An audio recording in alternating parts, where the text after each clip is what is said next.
नमस्ते फ्रेंड्स। मैं आपका दोस्त डॉक्टर प्रशांत श्रीवास्तव वेलकम करता हूं अपने चैनल द साइक में। फ्रेंड्स, आज हम जिस सब्जेक्ट पे बात कर रहे हैं, विषय पे बात करेंगे, वो व्यक्तित्व से रिलेटेड है। क्यों ये विषय बहुत इंपॉर्टेंट है? क्योंकि हमारी डेली लाइफ हमारे व्यक्तित्व की ही दर्पण होता है। ठीक है, हमारा जो जीवन शैली है वही हमें डायरेक्ट करती है कि हमें क्या करना है, क्यों करना है, कैसे करना है, और इसमें हमारे व्यक्तित्व का बहुत बड़ा रोल होता है। एक छोटी सी एग्जांपल के साथ आऊंगा। बहुत बारी आपने देखा होगा कि घर में कोई बहुत शक्की तरह के लोग होते हैं, या बहुत लोगों में ऐसा होता है कि जरा जरा सी बात पे धमकी देना कि मैं अपना हाथ काट लूंगी, मैं ये करो नहीं तो मैं ये कर लूंगा, अपनी तरफ अटेंशन लेने की कोशिश करना। तो ये अगर ऐसा है तो ये पर्सनालिटी डिसऑर्डर की निशानी है। ठीक है फ्रेंड्स, तो मैं वीडियो में आगे चलने से पहले आपसे अनुरोध करता हूं कि मेरे चैनल द साइक को जरूर से सब्सक्राइब करें, लाइक करें और शेयर करें, लोगों तक पहुंचाएं ताकि इसका अवेयरनेस बढ़े। और मेरा मोटिव भी यही है साइकेट्री और साइकोलॉजी से रिलेटेड वीडियो बनाने का, क्योंकि साइकेट्री और साइकोलॉजी एक ऐसा विषय है जो बहुत अछूता सब्जेक्ट है, जिसमें लोगों तक पहुंच नहीं है। लोग अभी समझते नहीं है कि साइकेट्री का इंपॉर्टेंस क्या है।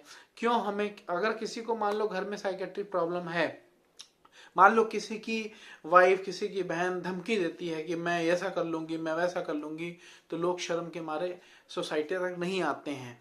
लेकिन फ्रेंड्स, साइकेट्री में अवेयरनेस होना बहुत ज़्यादा जरूरी है, क्योंकि ये हमारी एक मानसिक स्वास्थ्य को, और एक व्यक्ति की नहीं पूरे परिवार की मानसिक स्वास्थ्य को प्रभावित करता है। तो फ्रेंड्स, पर्सनालिटी बेसिकली क्या होती है? पर्सनालिटी में कुछ की कंपोनेंट्स हैं। अगर हम उनको पकड़ ले तो हम पर्सनालिटी की डेफिनेशन को जान सकते हैं।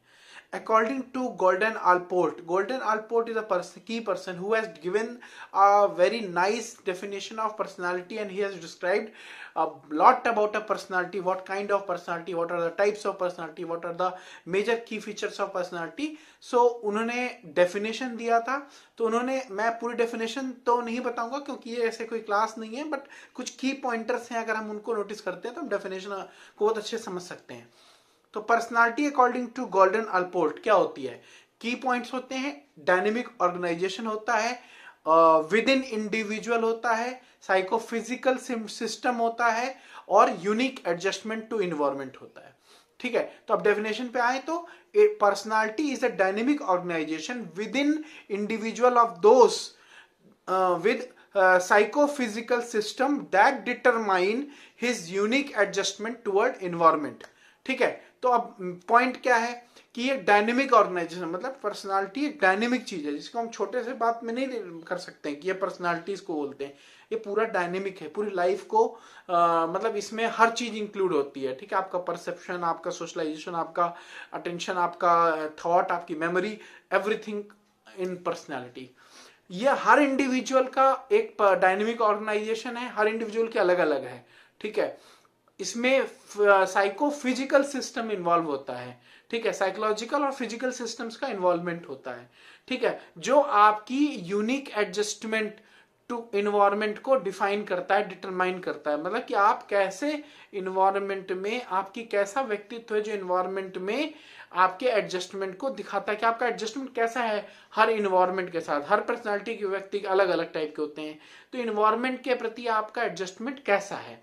सो पर्सनालिटी डिसऑर्डर में बेसिकली ये की कंपोनेंट्स है। पर्सनालिटी जो है 10-20% पॉपुलेशन में पाई जाती है, 10 से 20% लोगों में पर्सनालिटी पाई जाती है।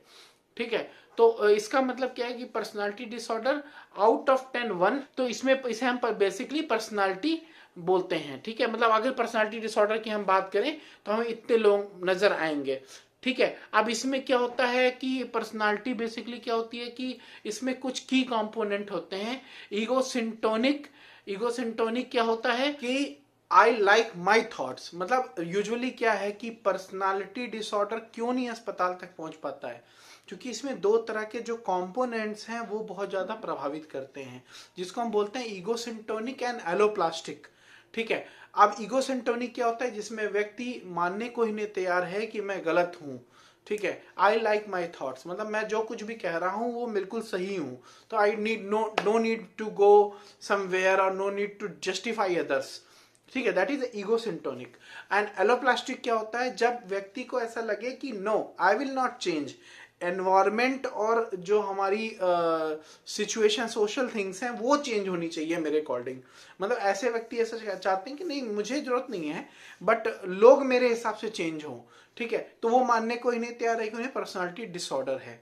ठीक है, तो पर्सनालिटी डिसऑर्डर बेसिकली हमारी लाइफ को मतलब बहुत ज्यादा हमारी व्यक्तित्व को प्रभावित करता है। ठीक है, अब बेसिकली पर्सनालिटी वर्ड का यूज हम कब करते हैं फ्रेंड्स, पर्सनालिटी वर्ड का यूज करते हैं आफ्टर द 18 ईयर्स। ये बहुत बड़ा की पॉइंटर है। अगर कोई बच्चे की दिक्कत है, मान लो कोई बच्चे का व्यक्तित्व कैसा है, तो हम उसे पर्सनालिटी नहीं बोलेंगे। ठीक है, हम उसे बेसिकली टेम्परामेंट बोलेंगे। ठीक है, मतलब वो उसका टेम्परामेंट है, शाई है, एक्टिव है, ठीक है, बहुत ज्यादा एग्रेसिव है, तो वो उसके टेम्परामेंट्स को डिसाइड करता है। पर्सनालिटी वर्ड का यूज होता है आफ्टर द 18। ठीक है, सो 18 साल एक बहुत की लेवल है पर्सनालिटी को असेस करने के लिए और किसी को बोलने के लिए is suffering with personality disorder. ठीक है, तो ये पर्सनालिटी बेसिकली हमारा 18 ईयर्स के बाद ही डिफाइन होता है। और इसमें 2-3 चीजें होती हैं, लाइक नंबर 1 ट्रेड्स। ट्रेड्स ऐसी चीज है जो लंबे समय तक चलती रहती है। मान लो आपने किसी को बहुत पहले खुशनुमा मजाकिया देखा और आज उसको 30-40 सालों के बाद भी मिले और वो वैसे ही खुशनुमा मजाकिया है, तो वो उसका ट्रेड है।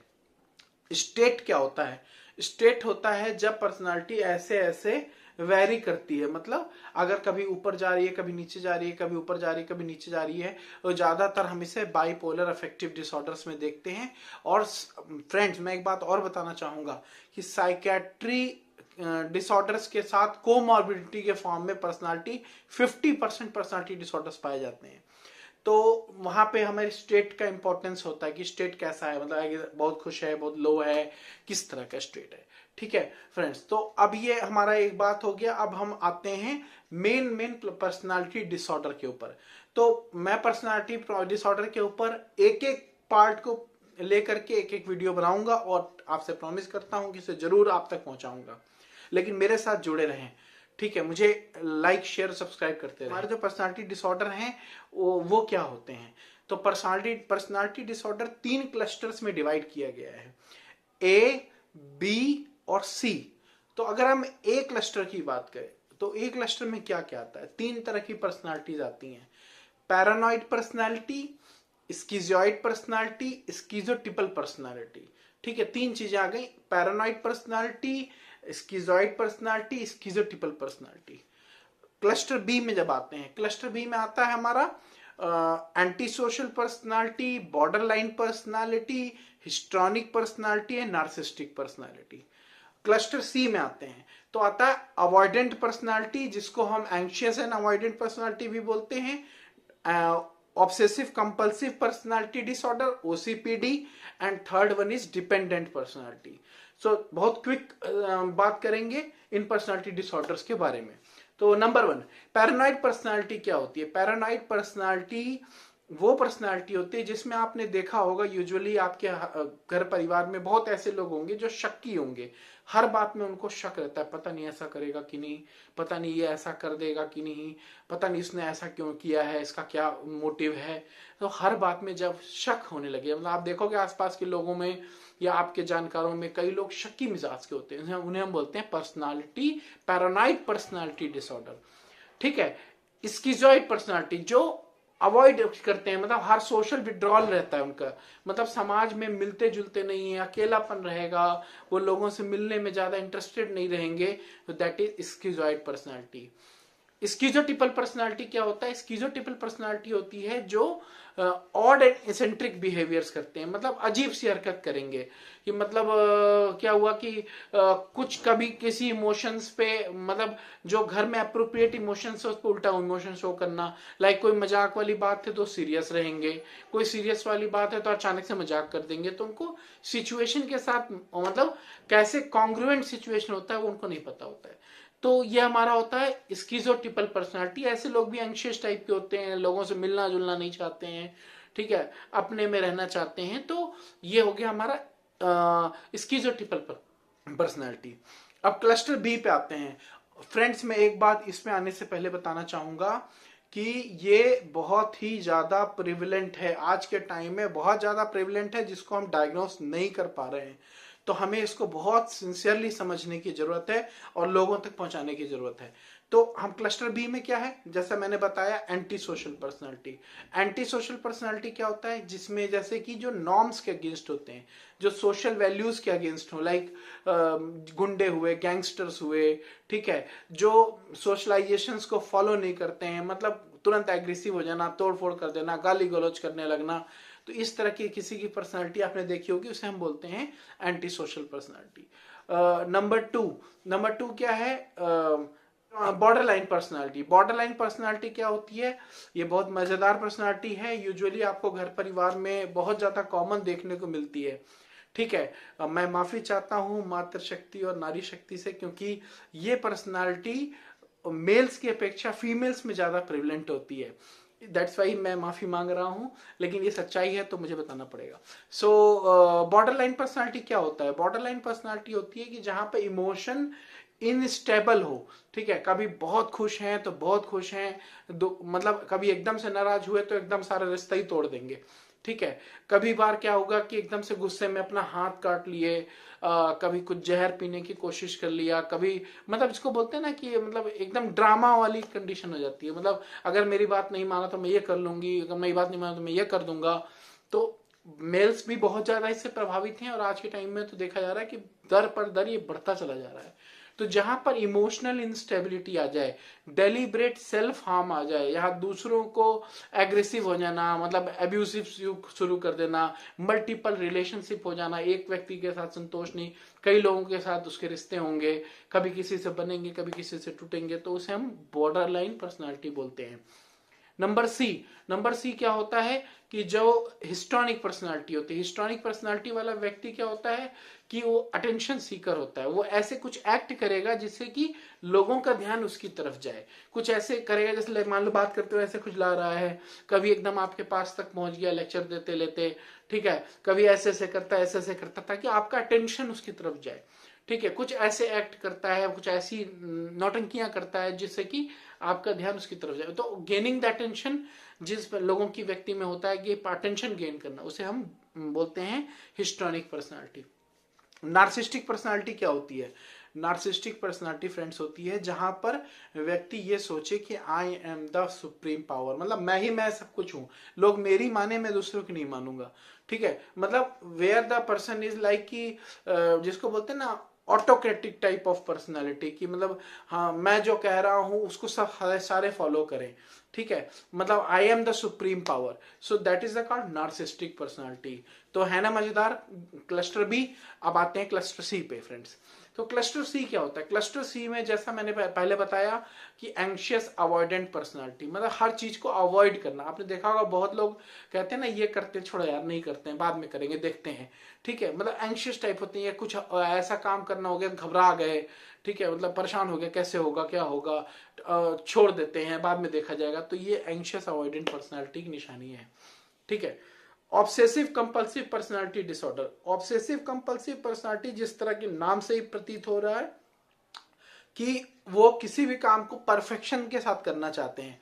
अगर कुछ लिख रहे हैं, कुछ सेट कर रहे हैं, तो बिल्कुल परफेक्शन के साथ, उनको एक एक चीज बिल्कुल परफेक्ट चाहिए। ये नहीं कि कुछ ऊपर है कुछ नीचे है, या कोई चीज उनको चाहिए कि अगर कुछ सजाया, उन्होंने अलमारी सेट किया तो बिल्कुल सीरियल दर सीरियल एवरीथिंग एकदम प्रॉपर तरीके से होनी चाहिए। उसमें थोड़ा भी चेंज होगा तो वो चिड़चिड़ापन आ जाएगा उनके अंदर, मतलब everything they want in a very perfection manner.